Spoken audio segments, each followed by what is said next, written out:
before you do an interior swap on one of these, 2000, I believe it's 2011 up to 2000, I think it's up to 18 or 19.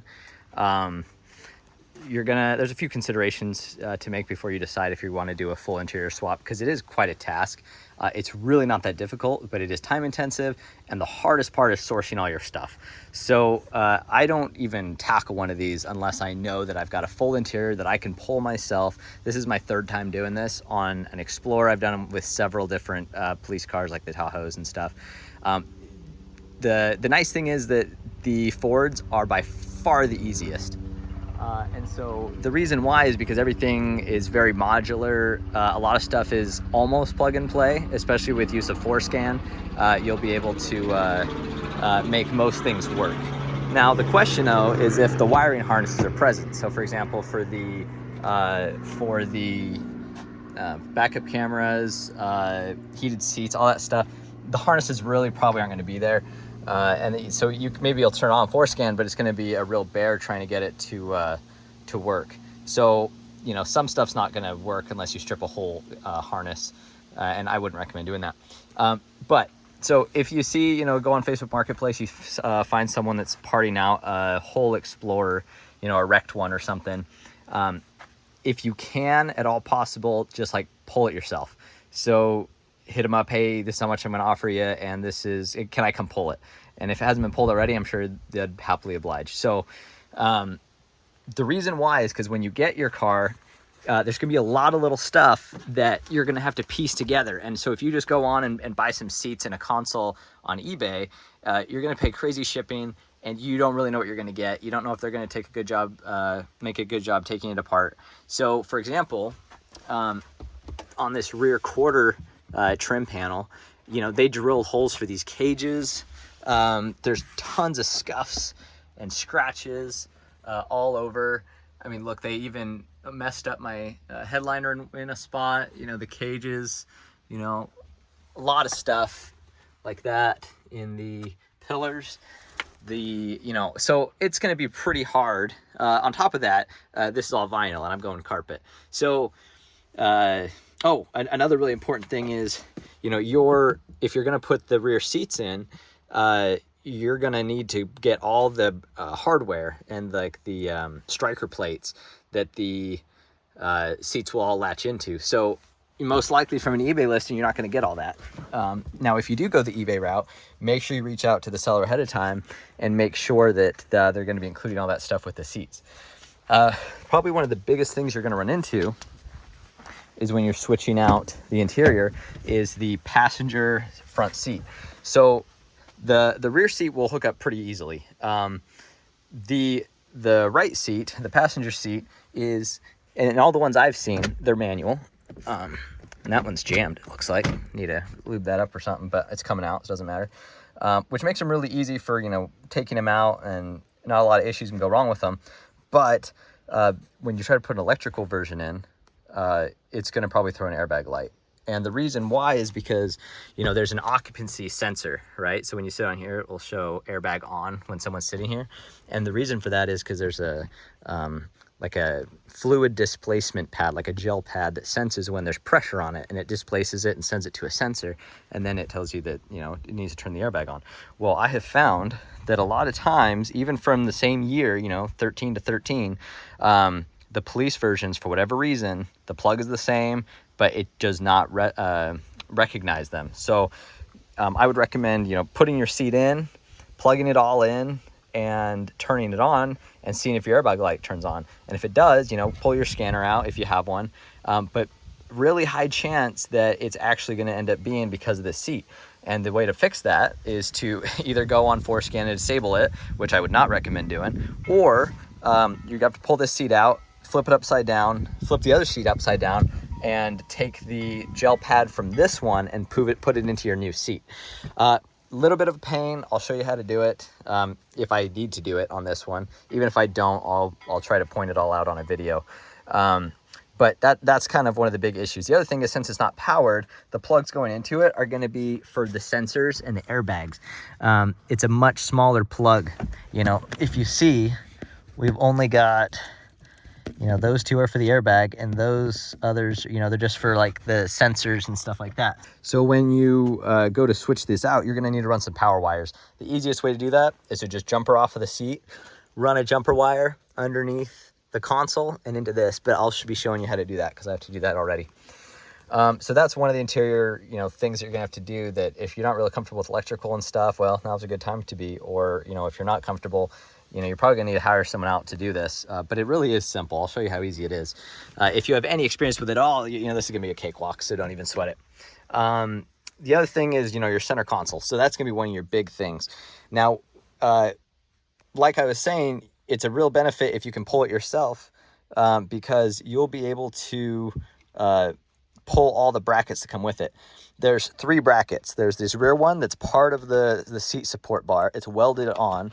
You can't even take this sucker off unless you grind it. So you're definitely going to have a third of the brackets already. But there's another one that goes here and another one that goes there. I think that's where they go. Anyway, I was able to pull those. Great. So I can just bolt my console right in. It's got the new panels that replace these ones. And then this whole thing goes.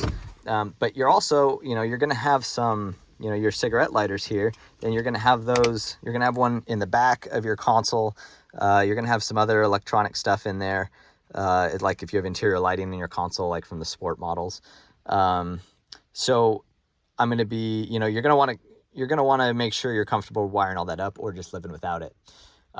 So that's another thing to consider if you're going to want to have all those parts. The other nice thing is, if you're pulling it from another vehicle, there's probably gonna be a lot of little trim parts. Like for example, I'm making that video on replacing the A-pillar to delete the light. You know, I was just able to pull that. Sometimes you'll see that these things bust and they don't latch closed.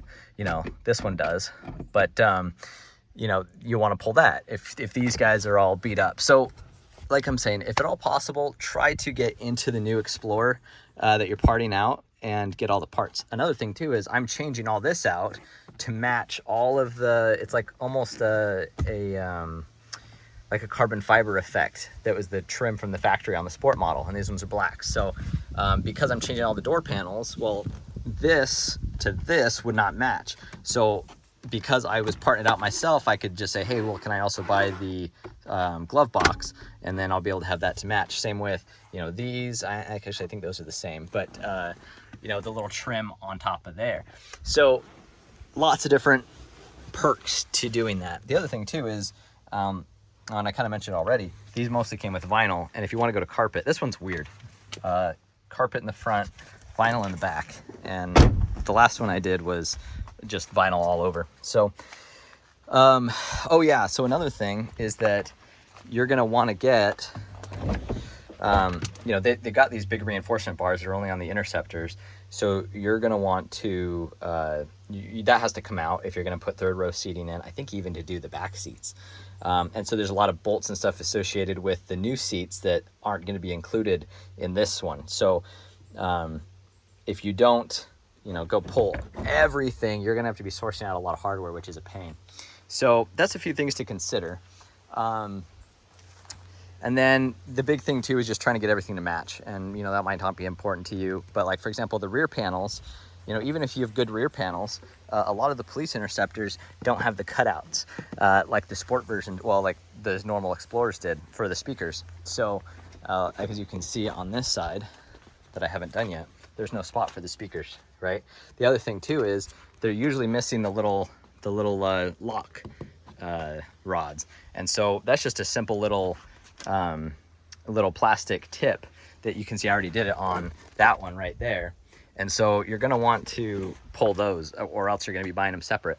Another thing too is look at the holes that they drilled. So, you know, nothing you can do about these other than, you know, patch, you know, I got a fix for this. The other thing is, so yeah, you'll want to pull that when you're pulling your whole other interior. A lot of these weather seals get messed up too, from the rust of the lights, just people in and out, they start to tear. This one's actually not too bad, but you know, most people are going to be fine selling you those too, if you can get into the car and you're already, you know, gutting the whole interior. So it's a good idea to try to pull it all yourself, but if you just want to buy a console, or, you know, just bulk seats, it can be done, but you might have a little bit more of a headache. So these are the number one considerations. Anyway, so I'll come back when I'm done putting this all back together, and I'm sure there's going to be a few more things that I'm forgetting, or I'll realize, and then I'll mention those too, so you kind of know what to expect before you jump into this kind of a project.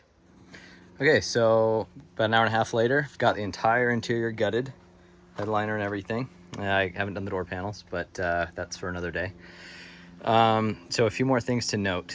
First off, there is a lot of brackets and stuff, so make sure you get them all sorts of, I mean, this is everything that came out of it. So, I mean, that's the carpets and the vinyl as well, seat.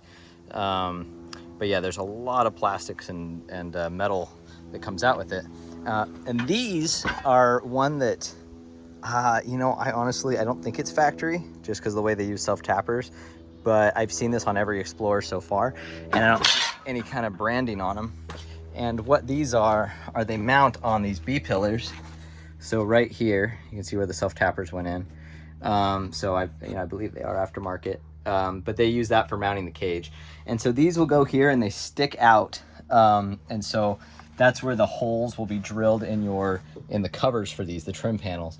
And if you don't take this out, they're gonna push out on your new trim panels if you have new trim panels. So if you get new B-pillar trim panels, you're gonna wanna make sure you remove those brackets. Otherwise, I mean, keep them, leave them, don't even remove the panel, whatever.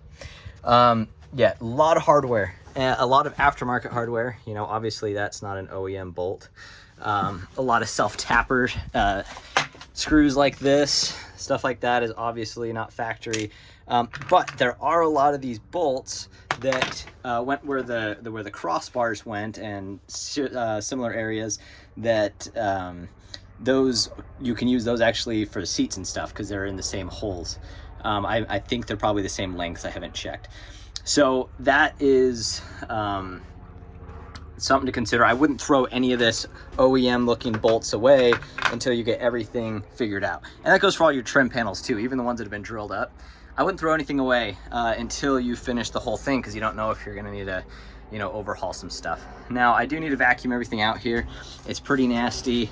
We got some 5.56 shells, and my big score of the day was a hollow point 45. So, you know, I've got everything but a 45 mil, so I guess I'll be giving that away. But anyway, a lot of stuff. So look, a lot of zip ties from when they were doing all the wiring harnesses in here and stuff.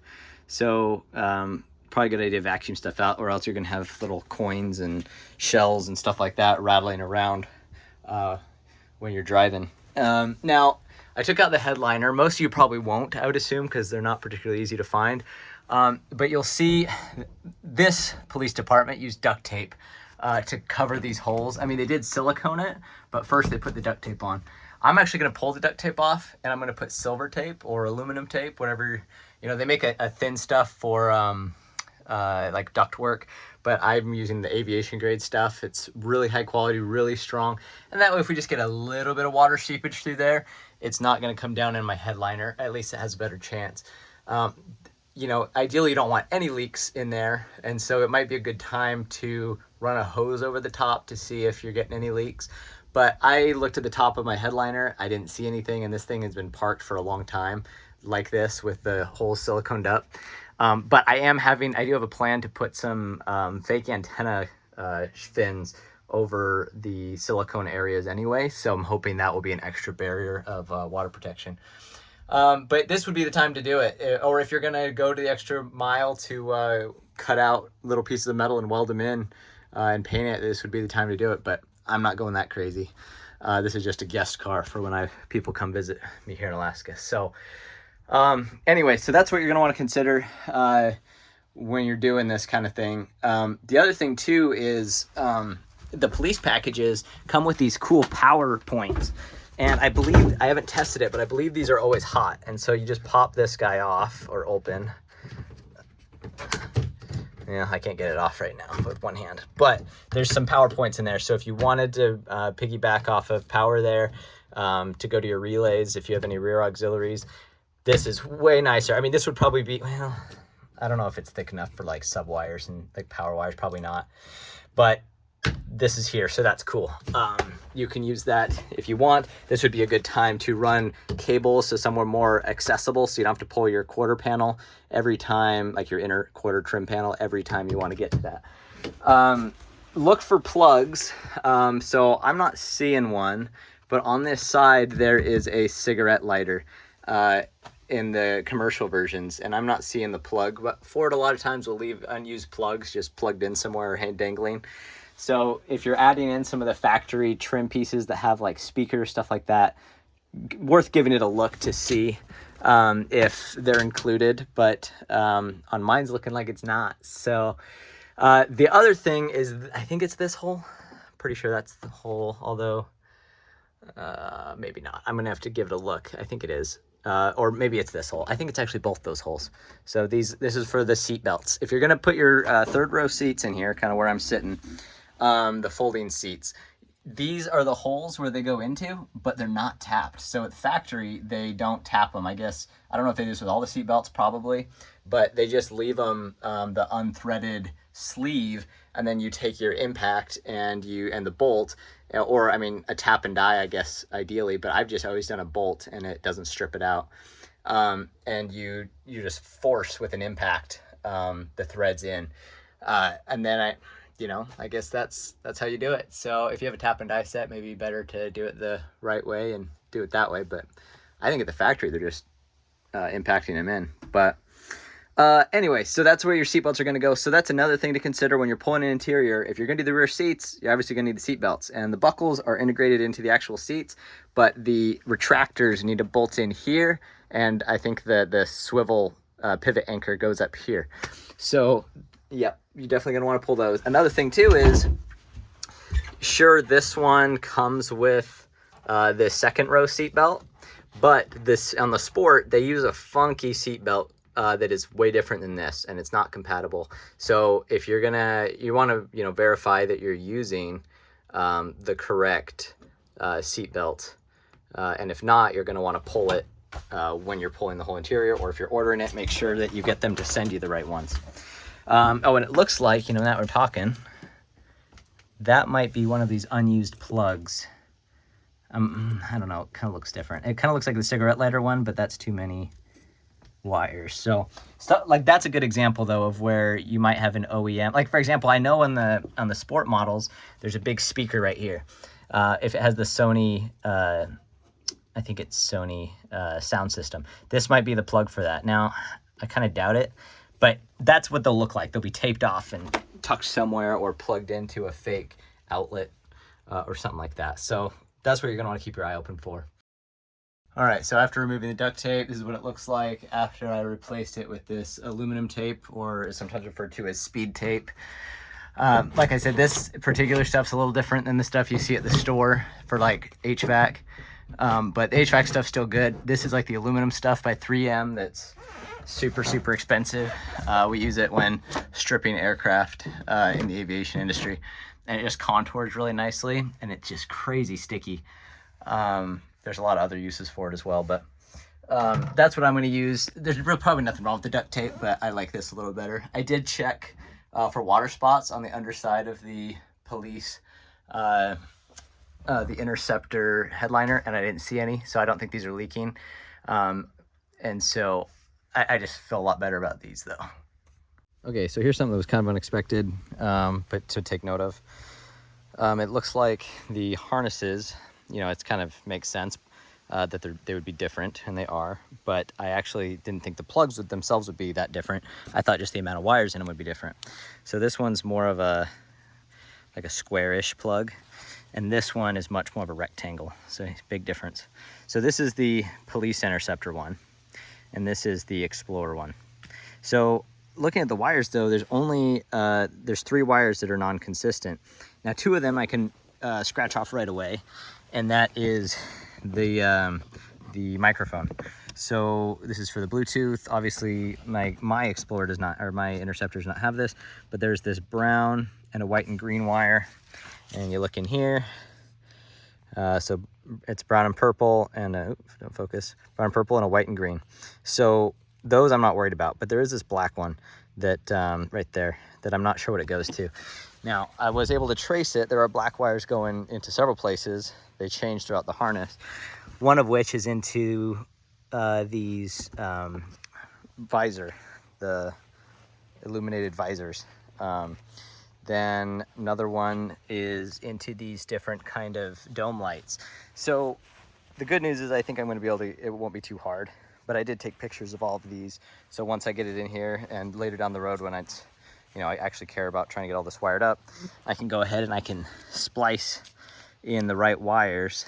And if I need to run ignition wires or whatever, or wires to the dimmer, however that works. All right, I was able to manage getting the wiring harness converted back to the correct plug. So I cut the pigtail off of the old headliner, and really the only difference was 3 wires, and I knew right off the bat that these 2 were for the microphone, which I no longer had. This black one, I'm not 100% sure what it's for, because I believe this gray one was the negative wire. So, but luckily all the wires matched up. They weren't different wire colors. So these 3 were the same. I just spliced them in. I was thinking that maybe this black wire had something to do with the mirrors, but it doesn't. So the Interceptor did not come with, at least mine did not come with this light. It was just a visor with no lights, and this one does, and this one should turn off when you close it. So that actually worked just fine. So that was hooked up with the dome lights, I guess. Now the dome lights, if I push on, they're on, and it does all the extra lights and turn them off, and they just, I've gone into forescan, I've changed it to theater dimming, so it kind of just fades out instead of just straight off. But yeah, so I don't know what the other wires are, what that other black wire is, but that's all you need to do. So I've soldered these, and I can put this guy back on here now. And then I'll zip tie it up here, or I can just use the old retainers, but now it's a little bit longer than it was, so I might zip tie the excess like that, and then I'll put this panel back on. Another thing is I managed to not notice that on the new headliner, the Explorer, like the commercial civilian version, has a grab handle there. And now I did pull the grab handle. Now I don't remember what I did with it. I did pull it. Oh, it's right up there. But I did not realize that the Interceptor does not have this. And I just barely realized it because I went to go mount this in, and there's nothing to mount it into. So on the commercial version, there must be a bracket, probably tucks behind, maybe it just extends out a bracket, something with the nut plate to screw that into. So I'm gonna have to 3D print something that it's not gonna be structural, or maybe I'll just 3D print plugs so nobody grabs it by accident and pops and bends the, that's probably what I'll do, is I'll measure this out and 3D print black caps. So I'm probably not going to sell those, but if you need them, let me know, because I'll have the files. I haven't designed it yet, but I will. All right, a little bit more progress. This part's really important for the rear seats and the third row seats. You need to pull, or at least order, these brackets with these bolts. So these do not come with the police ones ever that I've seen. And they're at different sizes. So the 2 outer ones, there's 4 total, the 2 outer ones are their own size. And then these 2 inner ones are a little bit longer with bigger bolts.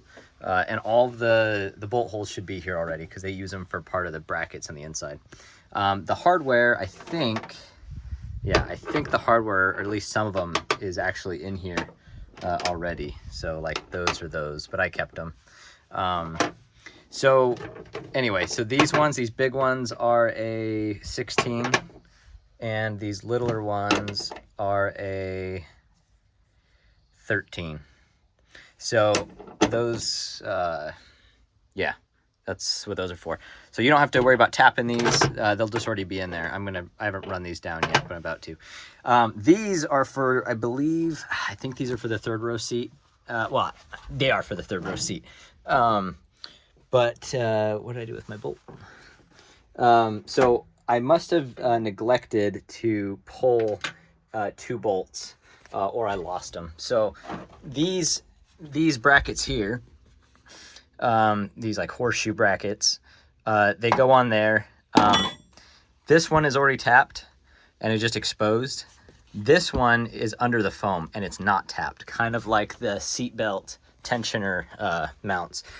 Really common issue on these Explorers and Interceptors is that the armrest here gets really beat up and starts to split, and it will just keep traveling through. So the fix for this, you can try to replace this whole thing, but there's all these plastic rivets on the back that you'd have to drill out. It's all around the perimeter.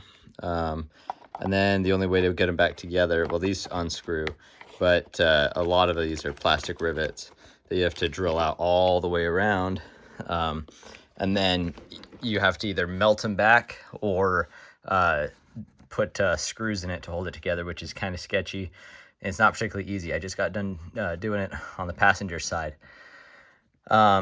So for this, though, it's not worth taking all this apart for this small of a repair. Instead, just take a thread and needle, and you're just gonna start maybe a couple inches away so you can catch the split, and you're just gonna weave back and forth, and you're just trying to keep a really consistent spread, because as you pull, if you over pull, it's gonna start looking more sandwich and it's gonna be really obvious. Now this is easier said than done. I'm gonna attempt it. I'm not gonna put it on video, but I don't really have any experience with needle and thread, so we're gonna see how well this goes. Making a little progress, and it's actually going quite well. So the trick is you have to run your threads cross, like the up and down, on the inside, or else it's gonna look real silly. Now you can see this about where I started, well, a little further back, but that's where I really started to squish it together.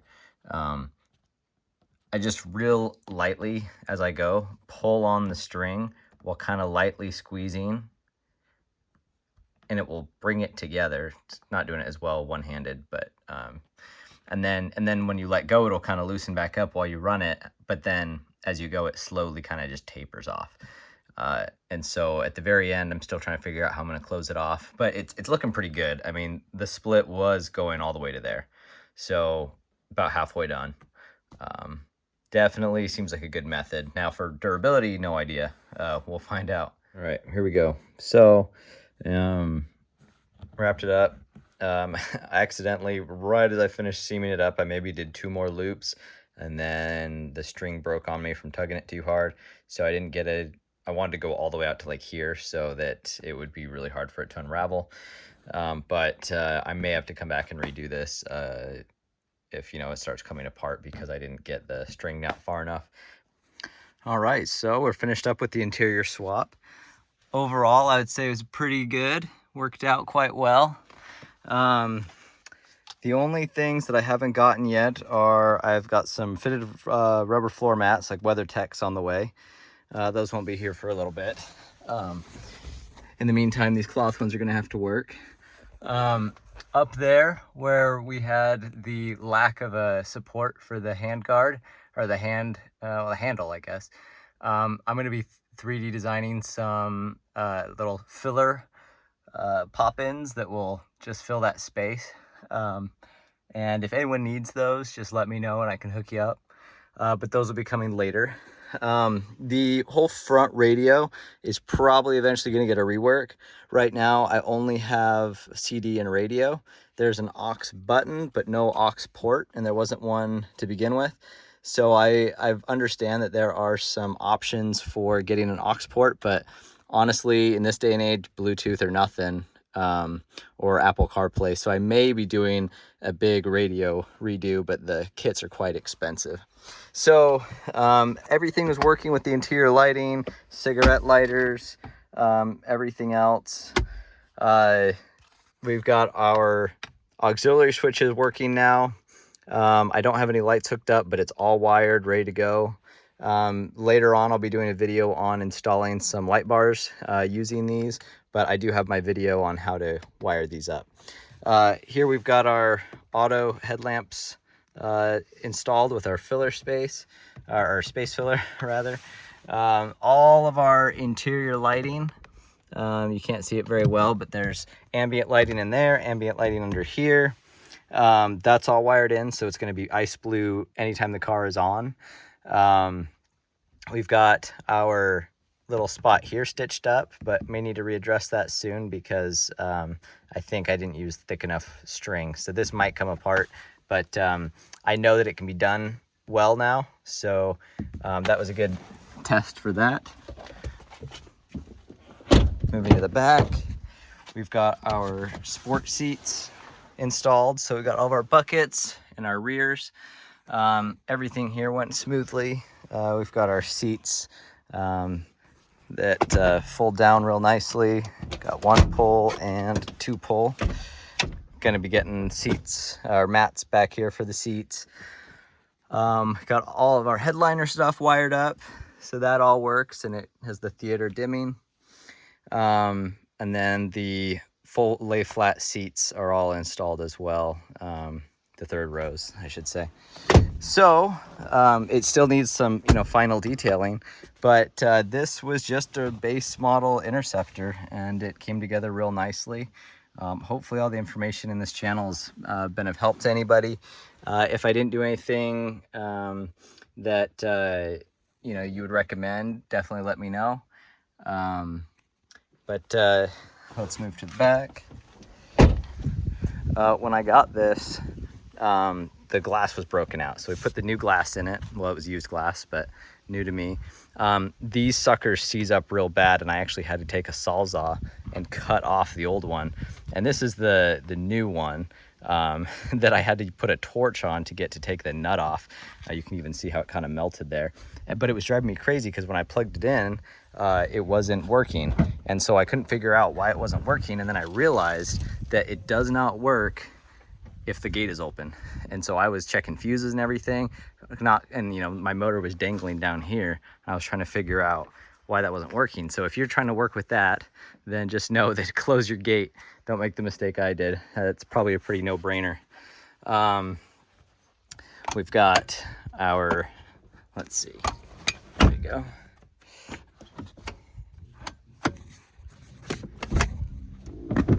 Our lay flats all aligned and working great. And then that's about it. It all went together pretty smoothly. If you have any questions or if you're getting hung up on your project at all, let me know. Because really it's a lot of time, but it's not too difficult to do. So yeah, hopefully this helps.